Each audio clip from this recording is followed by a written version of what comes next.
Hey everybody, what's going on? It's Lazarus here, back with another MLB The Show 19 video, and today we're going to be talking about the top 5 best trades that went down at the deadline. Now when I say best, I mean most helpful for the teams and things like that, and I'll go more into my reasoning and whatever once we get into the list, so let's not waste any time and get straight into it. In at number 5, we have the trade between the Astros and the Blue Jays, in which the Astros acquired Aaron Sanchez and Joe Biagini for Derek Fisher. Now, in my opinion, this is a really nice trade for the Astros because it further bolsters their rotation and their bullpen, both of which they could have used help in. And even though Aaron Sanchez isn't having the best year in 2019, a couple years ago in 2016, he was one of the better pitchers in the whole American League.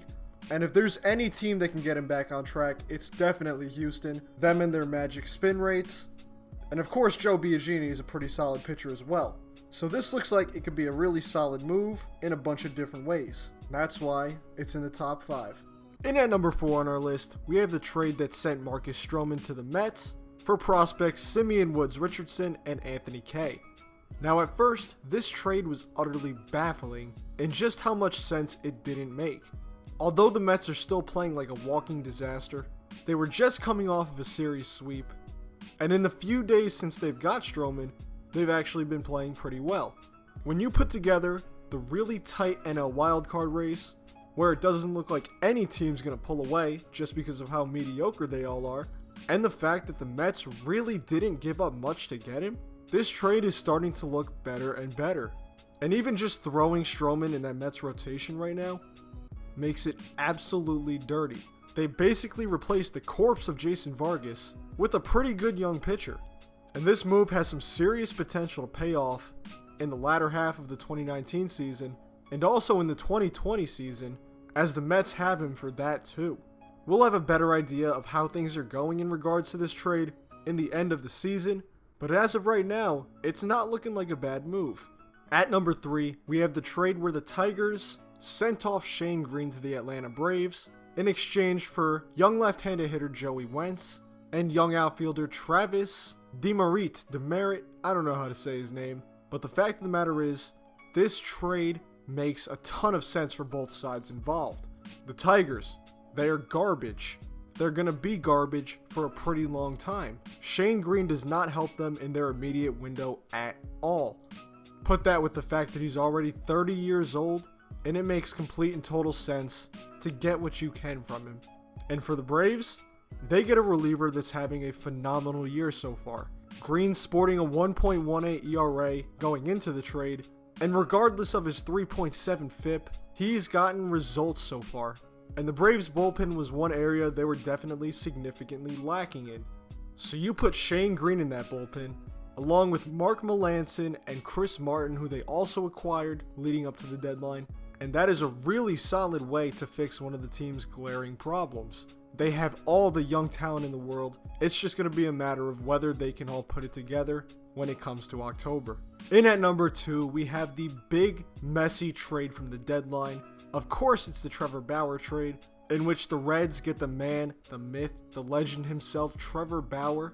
The Indians from the Reds get Yasiel Puig and pitcher Scott Moss. And then from the Padres, they get Franmil Reyes, Logan Allen, and Victor Nova.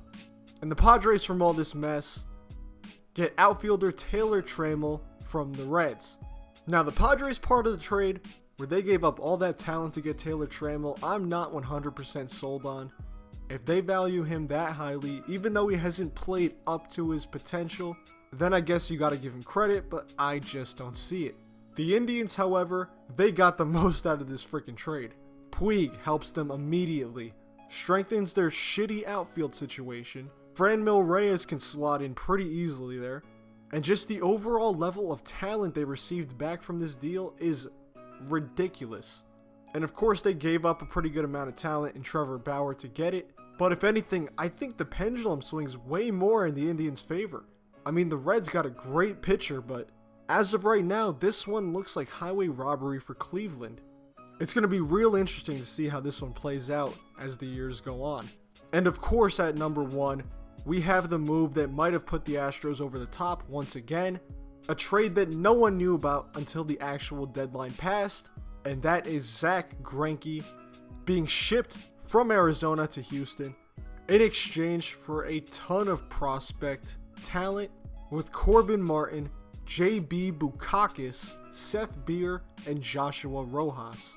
Now, although they did give up quite a bit in this trade, they got back one of the best pitchers of the season so far, one of the best pitchers in the last decade, and a potential Hall of Fame candidate in Zack Greinke.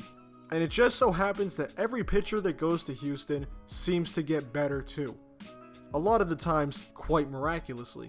Putting Zack Greinke in their already solid rotation makes it ridiculous. I mean, you got Verlander, Garrett Cole, and Zack Greinke going one after the other in the playoffs? That is going to be ridiculously hard to beat. And I know the 2014 Tigers choked with David Price, Scherzer, and Verlander. And it is baseball, so you never know what might happen. But at this point, every other team has the odds stacked against them. The Astros have the ball in their court. What they do with it, we have yet to see. Well guys, if you enjoyed this video, be sure to leave a like and subscribe for more content. Let me know in the comment section below, what do you think was the most impactful trade of the MLB deadline?